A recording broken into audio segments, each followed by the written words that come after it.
La WT aujourd'hui organise un événement en collaboration avec Technifutur et la SPI au niveau de l'e-commerce et plus spécifiquement du B2B. Alors ce qu'on a vraiment voulu mettre en œuvre, c'est proposer des témoignages de vrais cybercommerçants, d'entreprises. Alors on en a eu de différents types. On a eu les pure players, c'est-à-dire des gens qui se sont lancés sur l'internet sans rien avoir de réellement physique, comme 9 bulles, mais qui après ont créé une boutique physique. On a eu des gens comme KSL qui ont démarré avec une boutique normale, qui sont passés maintenant sur le full internet.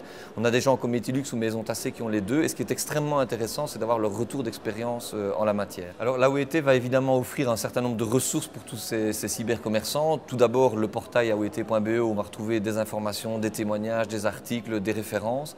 La base de données des entreprises du secteur IT, parce qu'évidemment pour lancer un projet d'e-business, il faut une entreprise qui va faire du développement, qui va mettre en œuvre les plateformes, etc. Donc il faut un prestataire.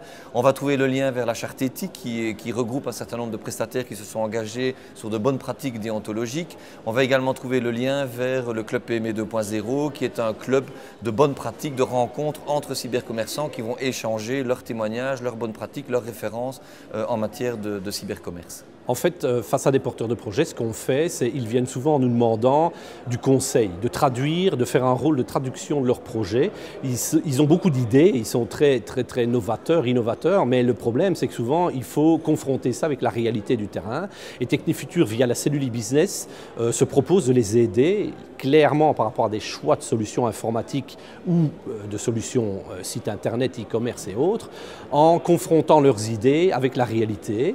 Mais c'est clair que Technifutur ne souhaite pas prendre la totalité du projet, donc très rapidement va réaiguiller ce projet qui va être finalisé et bien monté, on va dire, et va le renvoyer vers tout ce qui existe en Wallonie pour faire le choix de son projet, qui sont par exemple l'appel à un Rentic, un consultant agréé région Wallonne, les aides, les types d'aides possibles, les formations possibles, que ce soit à Technifutur ou dans d'autres centres de formation.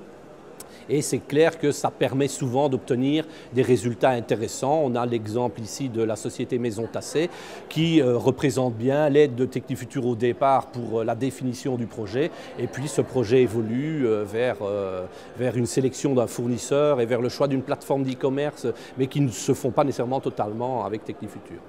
Donc l'intelligence stratégique, c'est comment utiliser l'information, chercher l'information, protéger l'information dont l'entreprise a besoin pour se développer. Donc c'est un nouveau mode managérial qui va mettre en lumière l'environnement de l'entreprise, qui va permettre de déterminer quelles sont les opportunités de croissance, quelles sont aussi les menaces et quels sont aussi les signaux faibles que peut détecter une entreprise dans son environnement et définir alors la stratégie qu'il y a lieu de mettre en place pour pérenniser l'entreprise et la faire croître. Il y a également un site intelligence stratégique au niveau wallon, c'est un site de l'agence de stimulation économique, donc c'est intelligence stratégique-ase.be, où il y a toutes les formations qui sont organisées par l'ASPI et les autres opérateurs agréés intelligence stratégique.